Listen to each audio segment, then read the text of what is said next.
Hello नमस्ते most welcome आप सभी का। उम्मीद है सब लोग बिल्कुल बढ़िया होंगे। तो स्टार्ट करते हैं। देखो हमारा पहला क्वेश्चन क्या है इसमें, है ना भाई। ये है राष्ट्रीय परीक्षण और प्रमाणन प्रयोगशालाओं के लिए राष्ट्रीय प्रत्ययन बोर्ड NABL का नया अध्यक्ष किसको नियुक्त किया है? वो है डॉक्टर संदीप शाह। अगर हम देखेंगे NABL ये 1988 में इसकी स्थापना हुई है और गुरुग्राम के अंदर हेडक्वार्टर है इसका। गुरुग्राम कहां पर है आपको पता है? हरियाणा के अंदर आपको देखने को मिलेगा। आ जाओ नेक्स्ट पर। बोलता है भारतीय विशिष्ट पहचान प्राधिकरण UIDAI यानी कि unique identification authority of India, ठीक है भाई। तो इसके CEO कौन बने हैं? भुवनेश कुमार बने हैं। अच्छा, अगर हम देखें UIDAI ये कब इसकी स्थापना हुई है? 2009 में हुई है। इसके अध्यक्ष कौन है? अध्यक्ष हो जाएंगे नीलकंठ मिश्रा। ओके भाई, ध्यान रखोगे नीलकंठ मिश्रा हो जाएंगे, ये भी आप ध्यान रखोगे। आ जाओ नेक्स्ट पर। मेजर ध्यानचंद खेल रत्न पुरस्कार 2024 में इसके विजेता कौन है? ये है गुकेश डी शतरंज के लिए, मनु भाकर शूटिंग के लिए, हरमनप्रीत सिंह हॉकी के लिए, प्रवीण कुमार पैरा एथलेटिक्स के लिए, इन चारों को। और इसमें कितनी 25 लाख रुपए की राशि मिलती है। और ये 1992 में सबसे पहली बार पुरस्कार मिला था। 1991-92 की सर्विस के लिए किसको? विश्वनाथ आनंद जी को। लेकिन उस समय पर इसको किस नाम से जाना जाता था? यह जाना जाता था राजीव गांधी खेल रत्न पुरस्कार। अच्छा, इसका नाम फिर कब चेंज कर दिया गया था? यह 6 अगस्त 2021 को मेजर ध्यानचंद जी के नाम पर इसको कर दिया गया था। ओके, बोलता है खेलकूद में उत्कृष्ट प्रदर्शन के लिए कितने खिलाड़ियों को अर्जुन पुरस्कार 2024 लाइफ टाइम के अलावा मिला है? वो मिला है 32 को। ठीक है भाई, 1961 में अर्जुन पुरस्कार शुरू हुआ था और ये खिलाड़ी को ही मिलता है। और सबसे पहले 1961 में 20 खिलाड़ियों को मिला था। इसमें 15 लाख की राशि मिलती है। एक होता है द्रोणाचार्य पुरस्कार, और ये जो द्रोणाचार्य पुरस्कार है ये 1985 में कोच को मिलना शुरू हुआ था, खिलाड़ी के कोच को। ठीक है भाई, तो ऐसे भी आप ध्यान रखोगे। आजो नेक्स्ट पर। बोलता है किस यूनिवर्सिटी को मौलाना अबुल कलाम आजाद माका ट्रॉफी 2025 समग्र विजेता का नाम बताइए? तो वो हो जाएगी कौन सी? चंडीगढ़ विश्वविद्यालय। कैसे? देखो, जो खेलो इंडिया यूनिवर्सिटी गेम्स होते हैं ना, उन गेम्स में जो यूनिवर्सिटी टॉप पर रहती है उसको ये ट्रॉफी दी जाती है। तो 2024 के खेलो इंडिया यूनिवर्सिटी गेम जो नॉर्थ ईस्ट के अंदर हुए थे उसमें चंडीगढ़ यूनिवर्सिटी टॉप रही थी, तो उसको ये ट्रॉफी मिल गई। आ जाओ नेक्स्ट पर। बोलता है समुद्र के ऊपर भारत का पहला ग्लास ब्रिज कहां बना है?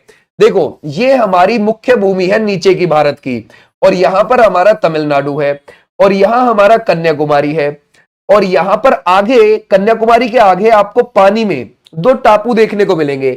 एक टापू पर तो विवेकानंद रॉक मेमोरियल बना हुआ है, एक टापू पर दूसरे जो वहां है उस पर श्री वल्लूरवुर की प्रतिमा खड़ी है 133 फीट ऊंची। ठीक है भाई, ध्यान रखो कि कितनी 133 फीट ऊंची। श्री वल्लूरवुर एक तमिल कवि थे, उनकी है वो प्रतिमा। तो इन दोनों टापुओं को जोड़ दिया किस ब्रिज से? एक ग्लास ब्रिज से। वो 77 मीटर लंबा है वो ब्रिज, और 10 मीटर वो आपको चौड़ा देखने को मिलेगा। इसका उद्घाटन वही के तमिलनाडु के CM MK स्टालिन ने कर दिया। ओके भाई, क्लियर हो जाएगा। ऐसे आप ध्यान रखोगे। तो ये किस क्षेत्र में आता है? कन्याकुमारी के क्षेत्र में, तमिलनाडु के। आ जाओ भी नेक्स्ट पर। 1983 के क्रिकेट वर्ल्ड कप विजेता विकेट कीपर सैयद किरमानी की ऑटोबायोग्राफी का नाम क्या है? वो है stumped is the right answer. Bharat उसको जीत गया था 1983 के वर्ल्ड कप को। जम्मू कश्मीर बैंक के नए MD और CEO कौन बने हैं? वो है अमिताभ चटर्जी। ठीक है भाई, और ये जो जम्मू एंड कश्मीर बैंक है 1938 में बना है। ये आपको हेडक्वार्टर मिल जाएगा श्रीनगर के अंदर इसका। ओके भाई, और किसने इसकी स्थापना करी थी? महाराजा हरि सिंह ने करी थी। महाराजा हरि सिंह ने करी थी, ये भी आप ध्यान रखोगे। ठीक है भाई, आ जाओ नेक्स्ट पर। बोलता है पश्चिम बंगाल टीम ने कौन सी भी बार संतोष ट्रॉफी 2024-25 का खिताब अपने नाम किया है? तो ये 33वीं बार। 78वें नंबर का ये टूर्नामेंट था, और 31 दिसंबर 2024 को इसका फाइनल हुआ। और इसका फाइनल कहां पर हुआ? हैदराबाद के अंदर हुआ है। ओके भाई, ये हुआ है हैदराबाद के अंदर। और फाइनल में कौन जीत गई? याद रखोगे बंगाल की टीम जीत जाती है यहां पर। ठीक है भाई, कौन सी? पश्चिम बंगाल की टीम। और किसको हरा दिया? केरल को हरा दिया, और ये 33वीं बार जीत गए इसको। ओके, क्लियर हो जाएगा। संतोष ट्रॉफी 1941 में शुरू हुई थी, और ये फुटबॉल की है। किसकी हो जाएगी? फुटबॉल की। ये भी आप ध्यान रखेंगे। आज भी नेक्स्ट पर। बोलता है भोपाल गैस त्रासदी के कितने वर्ष बाद जनवरी 2025 में यूनियन कार्बाइड के कचरे को हटाया गया है? तो वो 40 वर्ष के बाद। देखो 2-3 दिसंबर 1984 की घटना है। और कहां की यह घटना है? मध्य प्रदेश के भोपाल की घटना है। भोपाल, ठीक है भाई। वहां पर कौन सी कंपनी? यूनियन कार्बाइड, ठीक है भाई, ध्यान रखोगे, यूनियन कार्बाइड कंपनी। उस कंपनी में क्या हो गया था, है ना भाई, ध्यान रखोगे, उसमें गैस रिस गई थी। कौन सी गैस रिस गई थी भाई? उसमें मिथाइल आइसोसाइनेट, समझ गए भाई, मिथाइल आइसोसाइनेट, जिसकी वजह से बहुत सारे लोगों की डेथ हुई थी। तो उसका कचरा अभी भी वहीं पड़ा हुआ था। ये इसी दिसंबर 2024 में इसको सभी जहरीले कचरे को हटाया गया है, ठीक है भाई। तो ऐसे भी आप ध्यान रखोगे। आ जाओ नेक्स्ट पर। पुस्तक Jammu Kashmir and Ladakh through the ages को इनमें से किसने लॉन्च किया है? तो ये जम्मू कश्मीर और लद्दाख का लगभग 3000 साल का इतिहास बताती है ये पुस्तक, और इसको हमारे गृह मंत्री ने, अमित शाह जी ने इसको लॉन्च किया है। बोलता है भारत और किस देश की सेना ने सूर्य किरण युद्ध अभ्यास जनवरी 2025 में आयोजित हुआ? ठीक है भाई। अगर हम देखें भारत और किस देश के बीच है भाई? भारत और नेपाल के बीच है एक्सरसाइज सूर्य किरण। ये 31 दिसंबर 2024 को शुरू हो गई थी और ये कब जाके खत्म हुई? 13 जनवरी 2025 को। और ये हुई कहां है? नेपाल में हुई है, नेपाल के साल झंडी में हुई है। ओके भाई, तो ऐसे भी आप ध्यान रखेंगे, ठीक है भाई। अब जो नेक्स्ट पर बोलता है एशिया का सबसे बड़ा एयर शो एरो इंडिया 2025 का आयोजन फरवरी 2025 में कहां होगा? है ना भाई, ये हो चुका है, ध्यान रखोगे, 2025 में क्लियर हो जाएगा। तो ये 2025 में 10 से लेकर, है ना, 10 से लेकर 14 फरवरी के बीच में हुआ। और ये कहां हुआ? बेंगलुरु में हुआ। बेंगलुरु में कितनेवें नंबर का था ये? 15वें नंबर का।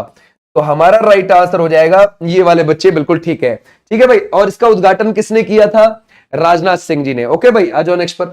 केंद्र सरकार ने दिवंगत पूर्व राष्ट्रपति प्रणब मुखर्जी की स्मृति में किस जगह पर एक स्मारक बनाने के लिए स्थान निर्धारित किया है? तो वो है राष्ट्रीय स्मृति परिसर। ओके भाई, यानी कि राजघाट, क्लियर हो जाएगा। वहां पर एक स्थान उन्होंने चिन्हित किया है, ये बात ध्यान रखना। ये हमारे प्रेसिडेंट थे 13वें नंबर के, प्रणब मुखर्जी, 2012 से लेकर 2017 के बीच में।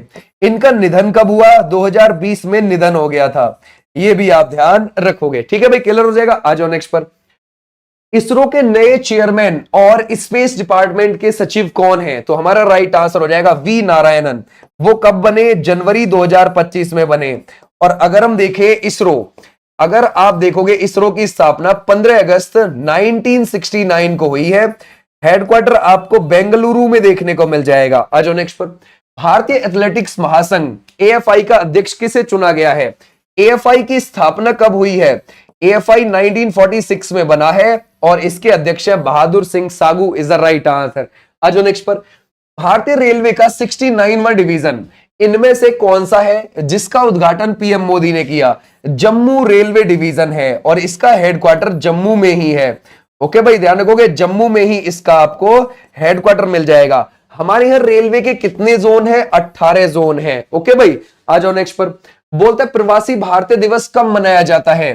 तो प्रवासी भारतीय दिवस मनाया जाता है 9 जनवरी, याद रखोगे, 9 जनवरी, क्लियर हो जाएगा। अच्छा, 9 जनवरी 1915 को गांधी जी, है ना भाई, साउथ अफ्रीका से भारत लौटे थे। इस वजह से 2002 में डिक्लेयर कर दिया था कि 2003 से हम 9 जनवरी से क्या मनाया करेंगे? प्रवासी भारतीय दिवस मनाया करेंगे, ठीक है। ऐसे ही हम 2003 से लेकर, है ना, 2003 से लेकर 2015 तक लगातार प्रवासी भारतीय सम्मेलन मनाते रहे और 2015 से उस प्रवासी भारतीय सम्मेलन को हर 2 साल में कर दिया गया है, ठीक है भाई, हर साल ना करके हर 2 साल में कर दिया उसको 2015 से, क्लियर हो जाएगा, समझ गए। अच्छा, इस बार की थीम क्या रही है इसकी? इस बार की जो थीम रही है, ध्यान रखोगे, वो रही है विकसित भारत में, ठीक है भाई, विकसित भारत में प्रवासी भारतीयों का योगदान, ठीक है भाई, ध्यान रखोगे, प्रवासी भारतीयों का योगदान, ऐसे भी आप ध्यान रखोगे, ठीक है भाई, क्लियर हो जाएगा। इस बार की ये थीम है, क्लियर है, ऐसे आप ध्यान रखोगे। आ जाओ भी नेक्स्ट पर, नेक्स्ट देखते हैं। बोलता है भारतीय क्रिकेट कंट्रोल बोर्ड बीसीसीआई के नए सचिव कौन बन गए हैं? देवाजीत सैकिया बन गए हैं। और अगर हम देखें बीसीसीआई जो कि कब बना है 1928 में, इसका हेडक्वार्टर है मुंबई के अंदर। अभी इसके अध्यक्ष पद से किसने इस्तीफा दे दिया? वो दे दिया रॉजर बिनी ने। ठीक है भाई, रॉजर बिनी पहले अंग्ल भारतीय थे ये जो अध्यक्ष बने थे, यानी ऐसे अंग्रेज जो अब भारतीय हैं उनको अंग्ल भारतीय बोला जाता है। ठीक है, तो ये पहले एंग्लो इंडियन थे जो अध्यक्ष बने। अच्छा, अभी किसको अंतरिम अध्यक्ष बना दिया है? ठीक है भाई, अभी अंतरिम अध्यक्ष बना दिया है राजीव शुक्ला को। ठीक है भाई, क्लियर हो जाएगा। क्लियर, जब तक परमानेंट अध्यक्ष नहीं आ जाता तब तक इनको बना दिया है अभी, ये बात आप ध्यान रखोगे। बोलता है आर्मी कमांडर जोसेफ ऑन को किस देश का राष्ट्रपति चुना गया है? लेबनान का, है ना भाई। लेबनान की राजधानी आपको मिल जाएगी बैरूत, और ये पश्चिम एशिया का देश है।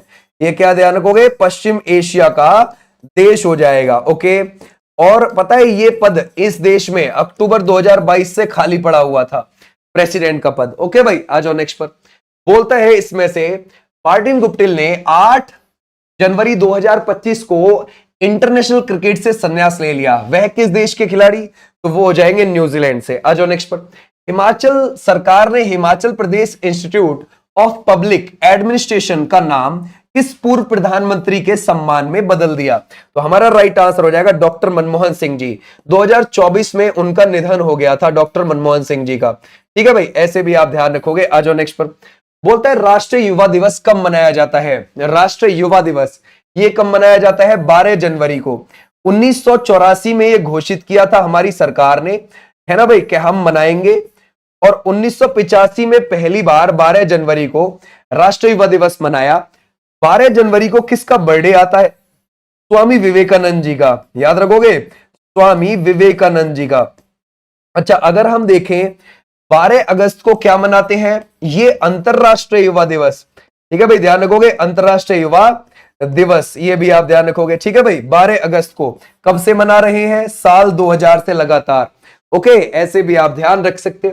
उत्तराखंड में आयोजित 38वें राष्ट्रीय खेलों की मशाल का नाम बताएं जरा। तो वो हो जाएगी Tejaswini is the right answer. और शुभांकर क्या? मौली आपको शुभांकर देखने को मिलेगा। ठीक है भाई, क्लियर हो जाएगा। अच्छा, अगर हम देखें ये जो 38वें नेशनल गेम्स हुए हैं ये कब से कब तक हुए थे? 28 जनवरी से लेकर 14 फरवरी तक वहां के 8 शहरों में हुए थे। और मोदी जी ने इसका उद्घाटन किया 28 जनवरी को देहरादून के अंदर। ओके, और इनका जो समापन समारोह हुआ वो 14 फरवरी को हल्द्वानी के अंदर हुआ। और उस समापन समारोह में कौन शामिल हुए थे? अमित शाह, जो हमारे केंद्रीय गृह मंत्री हैं। ठीक है भाई, ऐसे भी आप ध्यान रख सकते हो।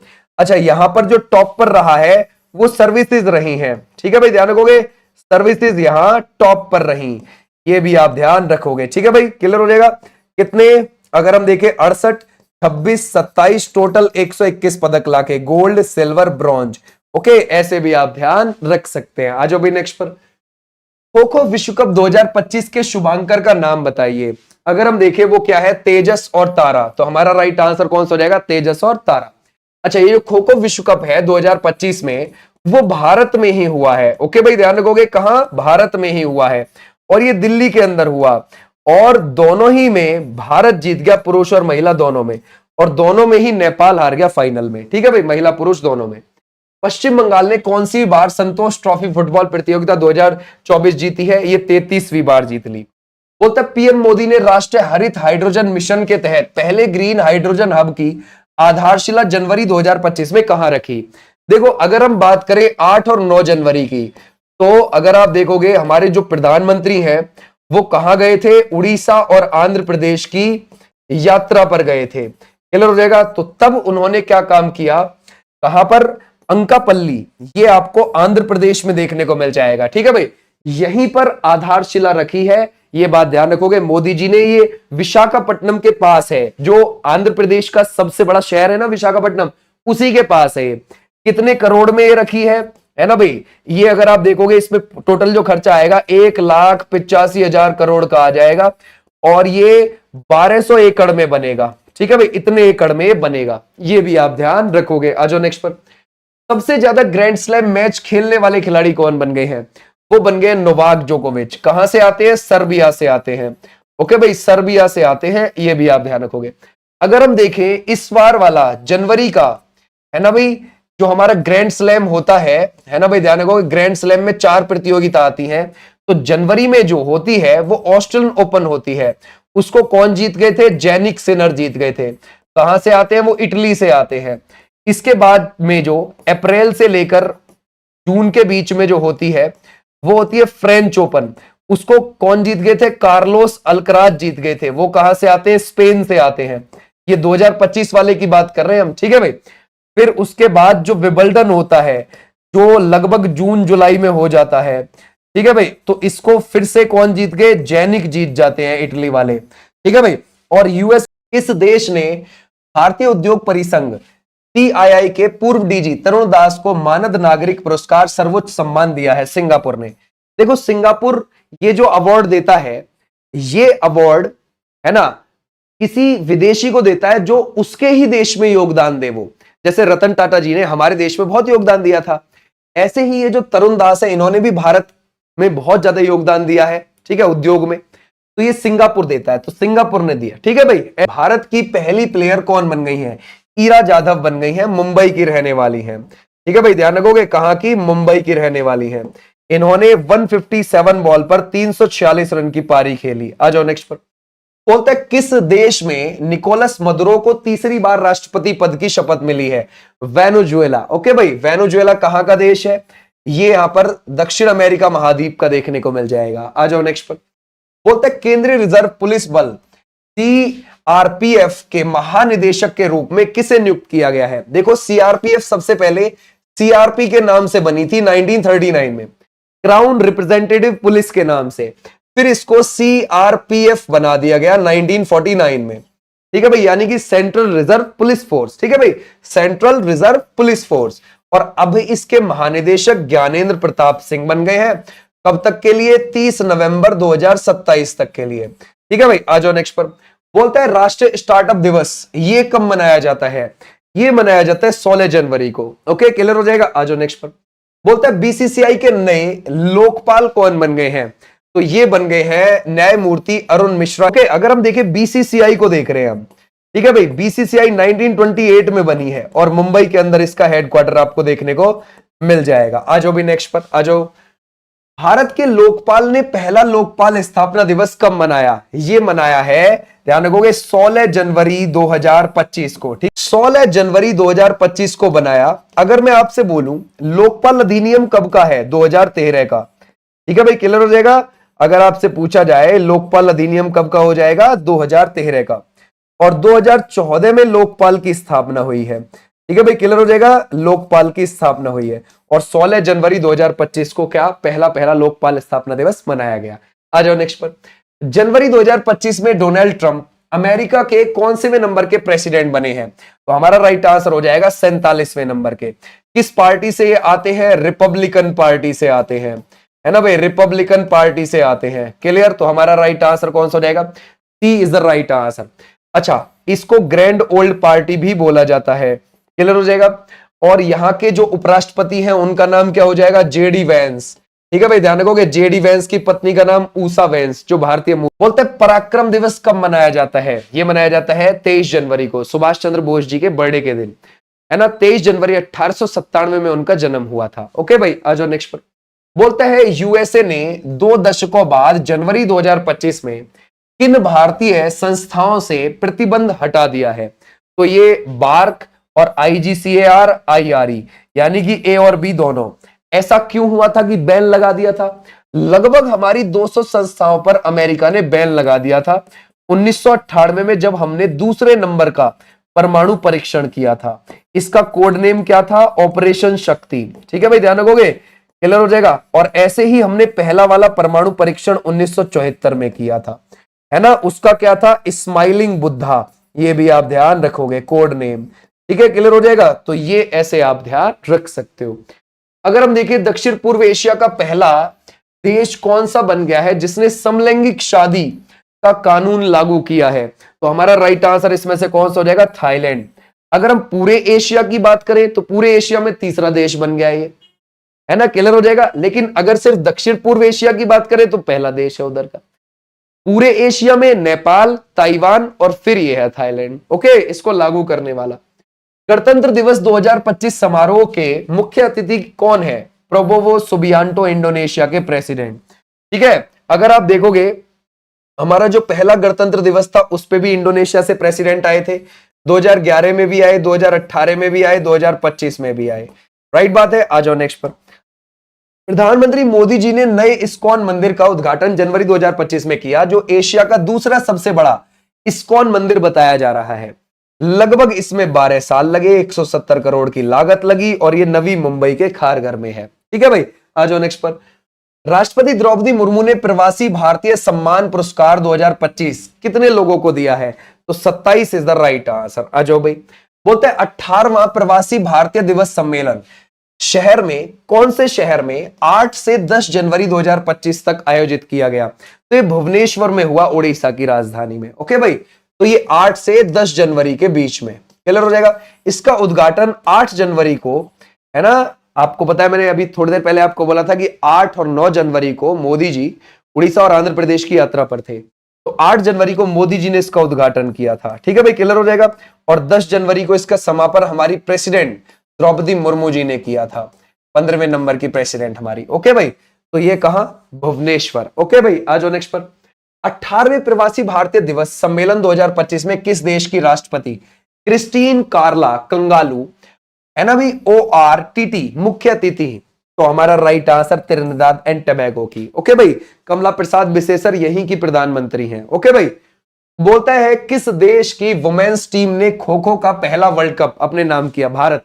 ठीक है भाई, ध्यान रखोगे, पुरुष वाला भी भारत ही जीत गया। किस देश की मेंस टीम ने खो खो का पहला वर्ल्ड कप अपने नाम किया है? भारत। और दोनों में ही फाइनल में जो हारा है वो नेपाल की टीम हारी है, पुरुष और महिला दोनों में। ठीक है भाई। 73वें गणतंत्र दिवस समारोह 26 जनवरी 2025 की थीम बताइए। तो उसकी थीम क्या है? स्वर्णिम भारत, विरासत और विकास is the right answer. Okay भाई, आ जाओ नेक्स्ट पर। बोलते हैं 76वें गणतंत्र दिवस समारोह के मुख्य अतिथि कौन? आपको बताया प्रोबोवो सुबियांटो, कहां के? इंडोनेशिया के। बोलता है प्रधानमंत्री मोदी जी ने मिशन मौसम का उद्घाटन जनवरी 2025 में किया, इस पर 2 वर्षों में कितना खर्च होगा? लगभग आपको इसमें बताने पड़ेंगे 2000 करोड़ रुपए। भारतीय मौसम विज्ञान विभाग कब बना है? ये बना है हमारा 15 जनवरी 1875 को। इसका भी हेडक्वार्टर है दिल्ली में। इसके जो अध्यक्ष है वो कौन है? मृत्युंजय महापात्रा। ये भी चीज आप ध्यान रखोगे, कौन हो जाएंगे? वो हो जाएंगे मृत्युंजय महापात्रा। ठीक है भाई, महापात्रा। तो अभी इसके ये अध्यक्ष हैं, ये बात ध्यान रखना। तो उसी की तरफ से, भारतीय मौसम विज्ञान विभाग की तरफ से ये मौसम मिशन मौसम शुरू किया गया है। भारत सरकार इस पर 2000 करोड़ रुपए खर्च करेगी अगले 2 वर्षों में, ताकि हमें यह पता चले कि आपदा जो आ रही हैं उनसे कैसे निपटा जा सके। पहले से पहले कैसी आपदा आएगी जिससे लोग की डेथ होती है, हम कैसे बच सकते हैं, है ना, पहले पता लगा के, इसलिए खर्च किए जाएंगे पैसे। चाहे सूखा हो, चाहे बारिश हो, चाहे बाढ़ हो, है ना, इस सब से। भारतीय मौसम विज्ञान विभाग का 150वां स्थापना दिवस कब मनाया गया? इसी बार मनाया गया 15 जनवरी 2025 को। बोलता है यूनिफॉर्म सिविल कोड UCC लागू करने वाला आजाद भारत का पहला राज्य कौन सा है? तो वो है Uttarakhand is the right answer. UCC article 44 में आपको देखने को मिल जाएगा। ठीक है भाई, है ना, DPSP के अंदर। और अगर आप देखोगे, अब आप बोल रहे हो सर आजाद भारत का गोवा में तो पहले से ही लागू है। ऐसा तो गोवा भी हो गया, गोवा में लागू है, लेकिन ध्यान रखना वो पुर्तगालियों के समय से ही लागू है गोवा के अंदर। ठीक है, क्लियर हो जाएगा, जो गोवा वाली UCC है। लेकिन आजाद भारत का ये पहला राज्य बना है UCC लागू करने वाला, और इसमें भी जनजातियों पर यह लागू नहीं होता। बोलते हैं उत्तराखंड सरकार के समान नागरिक संहिता विधेयक के प्रावधान किस पर लागू नहीं होते हैं? तो ये जनजातियों पर लागू नहीं होते हैं। ठीक है भाई, आ जाओ नेक्स्ट पर। बोलते हैं ऑस्ट्रेलियन ओपन मेंस सिंगल्स 2025 का खिताब किस खिलाड़ी ने जीत लिया? हमने देखा इस बार जो हमारे ग्रैंड स्लैम हुए हैं उसमें ऑस्ट्रेलियन ओपन 2025 मेंस सिंगल्स में जैनिक सिनर जीत गए इटली के। तो हमारा राइट आंसर क्या हो जाएगा? ये। और फ्रेंच वाला कौन जीत गए? कार्लोस जीत गए। और विबल्डन वाला जैनिक जीत गए फिर से। ठीक है, अभी US ओपन चल रहा है, उसका रिजल्ट अभी आया नहीं। बोलते हैं ऑस्ट्रेलियन ओपन वुमेन्स सिंगल्स 2025 का खिताब किसने जीत लिया? मेडिकन, है ना भाई, मेडिसन कीज। याद रखोगे, आ जाओ नेक्स्ट पर। बोलते किस हिंसाग्रस्त राज्य के तत्कालीन मुख्यमंत्री एन बीरेन सिंह ने फरवरी 2025 में अपने पद से इस्तीफा दे दिया? तो आपको क्या लगता है इसमें से? Manipur is the right answer. कब इस्तीफा दे दिया था? 9 फरवरी को दे दिया था। ठीक है भाई, 2025 को। और उसके बाद यहां पर क्या लग गई? यहां पर लग गया, यहां पर राष्ट्रपति शासन आर्टिकल 356 का प्रयोग करके। और 13 फरवरी को लग गया था यहां पर, तो 13 अगस्त में फिर अगले 6 महीने के लिए बढ़ा दिया। तो 6 महीने के लिए 2 बार वहां पर ये अब लग चुका है 2025 में। ठीक है भाई। बोलते केंद्रीय मंत्रिमंडल ने कितने करोड़ रुपए खर्च के साथ स्किल इंडिया प्रोग्राम SIP को वर्ष 2026 तक जारी रखने और पुनर्गठन की मंजूरी दी है? तो ये ध्यान रखोगे 8800 करोड़ रुपए सरकार और लगाएगी इसमें। 2015 में ये शुरू किया था, ग्रामीण और शहरी युवाओं को स्किल सिखाने के लिए ये। ठीक है भाई, आ जाओ नेक्स्ट पर। बोलता है किस देश में निर्मित एयर डिफेंस सिस्टम S-400 का चौथा स्क्वाड्रन भारत को वर्ष 2025 के अंत तक मिल जाएगा? देखो S-400 एयर डिफेंस सिस्टम है। 2018 में हमारी रूस के साथ डील हुई है इसको लेने के लिए, 34,000 करोड़ की हुई थी। ठीक है भाई, इतने की हुई। इसकी हमें पहला स्क्वाड्रन इसका 2021 में ही मिल गया था। अब 2025 में इसका चौथा स्क्वाड्रन मिल जाएगा और 2026 में इसका 5वां स्क्वाड्रन, यानी कि पूरा हमारा मिल जाएगा जितना हमें चाहिए था। तो हमारा राइट आंसर कौन सा हो जाएगा? किससे? रूस में निर्मित है ये। ओके भाई। भारत का पहला AI विश्वविद्यालय किस राज्य में स्थापित किया जाएगा? तो ये कहां पर किया जाएगा? Maharashtra is the right answer. आ जाओ नेक्स्ट पर। किस देश के मर्सिले शहर में PM मोदी ने भारत के नए महावाणिज्य दूतावास का उद्घाटन किया? ये मर्सिले शहर में ही किया है, फ्रांस के फरवरी में किया है। ओके भाई, 2025 में। भारतीय सेना के पूर्वी मुख्यालय फोर्ट विलियम का नाम बदलकर क्या कर दिया गया? इसे आप मुझे होमवर्क के तौर पर बता